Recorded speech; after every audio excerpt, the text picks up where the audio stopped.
क्या आपने कभी सोचा है कि मंदिरों में भगवान शिव के शिवलिंग पर दूध, जल, बेलपत्र, भांग, धतूरा, शहद, दही, चंदन, गंगा जल, यहाँ तक कि गुलाब जल तक चढ़ाया जाता है, लेकिन हल्दी क्यों नहीं?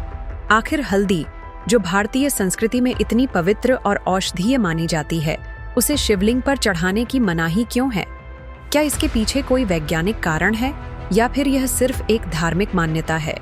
या फिर कहीं ऐसा तो नहीं कि इस परंपरा के पीछे कोई छुपी हुई साजिश या विवाद है, जिसे जानबूझकर लोगों से छुपाया गया है? आज हम इसी रहस्य से पर्दा उठाएंगे और आपको बताएंगे कि आखिर क्यों शिवलिंग पर हल्दी नहीं चढ़ाई जाती और इस विषय में समाज में कैसी कैसी कंट्रोवर्सी चलती रही है। वीडियो को अंत तक जरूर देखिएगा, क्योंकि अंत में हम आपको एक ऐसा तथ्य बताएंगे जिसे जानकर आप भी हैरान रह जाएंगे। और हाँ, अगर आप ऐसे और रहस्यमयी और विवादित विषयों पर वीडियो देखना चाहते हैं तो चैनल को सब्सक्राइब करना न भूलें। शिवलिंग पर हल्दी न चढ़ाने की परंपरा सदियों पुरानी है, लेकिन क्या आपने कभी गौर किया है कि आखिर क्यों? जब हल्दी को हर शुभ कार्य में, हर पूजा में, हर मांगलिक अवसर पर इस्तेमाल किया जाता है, तो शिवलिंग पर ही क्यों नहीं? क्या शिवलिंग कोई अपवित्र वस्तु है, या फिर शिवलिंग की प्रकृति ही ऐसी है कि उस पर हल्दी चढ़ाना वर्जित है? कुछ लोग कहते हैं कि हल्दी स्त्रैण, फेमिनाइन तत्व है और शिवलिंग पुरुषत्व, मैस्कुलिन का प्रतीक है, इसलिए हल्दी का शिवलिंग पर चढ़ना वर्जित है। लेकिन क्या यह तर्क वाकई सही है? क्या धर्म सिर्फ लिंग भेद पर आधारित है, या फिर यह सिर्फ एक मनगढ़ंत कहानी है जिसे समाज ने अपनी सुविधा के लिए गढ़ लिया है? अगर हम शास्त्रों की बात करें तो कहीं भी स्पष्ट रूप से यह नहीं लिखा गया है कि शिवलिंग पर हल्दी चढ़ाना पाप है या वर्जित है। हाँ, कुछ पुराणों में जरूर उल्लेख मिलता है कि शिवलिंग पर जल, दूध, दही, घी, शहद, गंगाजल, बेलपत्र, भांग, धतूरा आदि चढ़ाने का विधान है, लेकिन हल्दी का नाम कहीं नहीं आता। अब सवाल उठता है कि आखिर क्यों? क्या हल्दी में कोई ऐसी चीज है जो शिवलिंग के लिए अनुपयुक्त है, या फिर इसके पीछे कोई और गहरा कारण है? कुछ विद्वान मानते हैं कि हल्दी का रंग पीला होता है और यह रंग देवी शक्ति का प्रतीक है, जबकि शिवलिंग शिव के पुरुषत्व का प्रतीक है।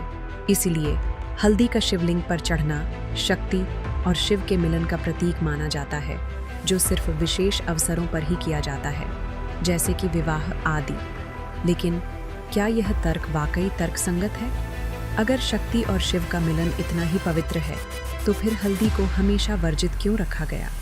क्या इसके पीछे कोई सामाजिक या पितृसत्तात्मक सोच है जो महिलाओं को अलग रखने की कोशिश करती है?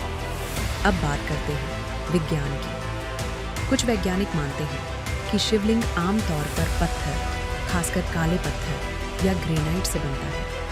हल्दी में करक्यूमिन नामक तत्व होता है, जो पत्थर की सतह पर रासायनिक प्रतिक्रिया कर सकता है, जिससे पत्थर की सतह खराब हो सकती है। लेकिन अगर यही तर्क है, तो फिर दूध, दही, शहद, नींबू, भांग, धतूरा, ये सब भी तो रासायनिक रूप से पत्थर को नुकसान पहुंचा सकते हैं। फिर इन्हें क्यों चढ़ाया जाता है? क्या यह सिर्फ एक बहाना है, या फिर इसके पीछे कोई और वजह है? अब आते हैं सबसे बड़े विवाद पर।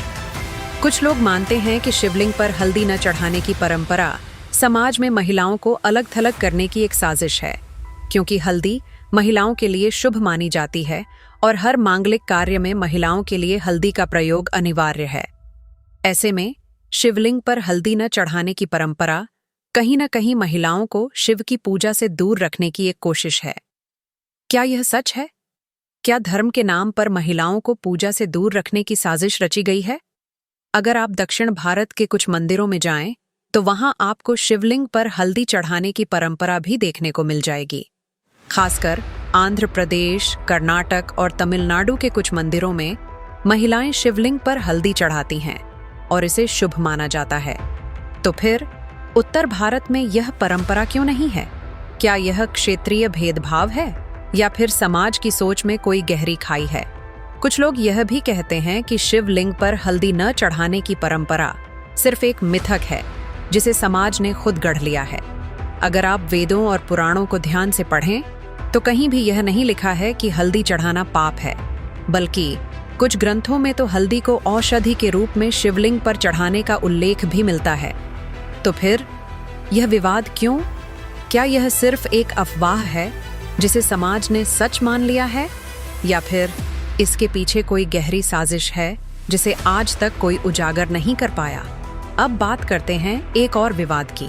कुछ लोग मानते हैं कि शिवलिंग पर हल्दी न चढ़ाने की परंपरा सिर्फ ब्राह्मणों द्वारा बनाई गई है ताकि वे पूजा पाठ पर अपना एकाधिकार बनाए रख सकें, क्योंकि अगर हर कोई शिवलिंग पर हल्दी चढ़ाने लगे तो पूजा का स्वरूप बदल जाएगा और ब्राह्मणों का वर्चस्व खत्म हो जाएगा। क्या यह सच है? क्या धर्म के नाम पर समाज को बांटने की कोशिश की गई है, या फिर यह सिर्फ एक और अफवाह है जिसे लोगों ने सच मान लिया है? अब बात करते हैं एक और पहलू की।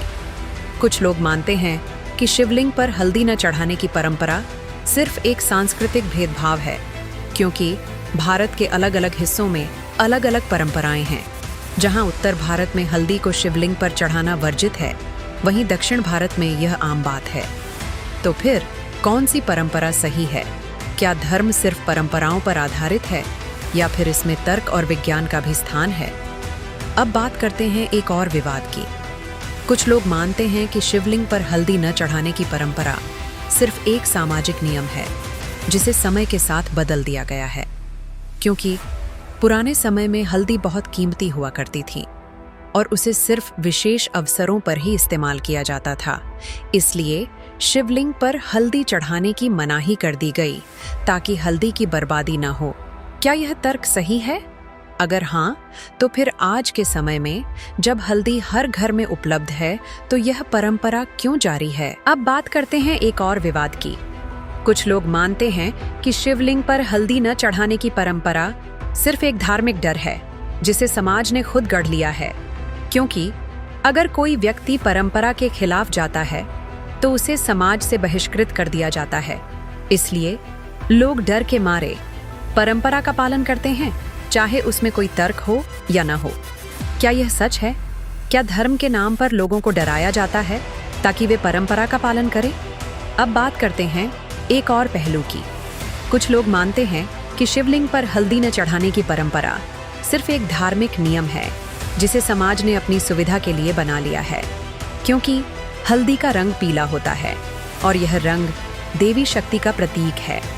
इसलिए शिवलिंग पर हल्दी चढ़ाना शक्ति और शिव के मिलन का प्रतीक है, जो सिर्फ विशेष अवसरों पर ही किया जाता है। बाकी समय हल्दी चढ़ाना वर्जित है। क्या यह तर्क सही है? अगर हाँ, तो फिर बाकी देवी देवताओं पर हल्दी क्यों चढ़ाई जाती है? Mid CTA। अगर आपको यह वीडियो पसंद आ रहा है तो लाइक जरूर करें और कमेंट में बताएं कि आपके इलाके में शिवलिंग पर हल्दी चढ़ाने की परंपरा है या नहीं। साथ ही चैनल को सब्सक्राइब करना न भूलें, क्योंकि अगले भाग में हम आपको बताएंगे कि इस विवाद के पीछे और कौन-कौन से रहस्य छुपे हैं और आखिरकार सच क्या है।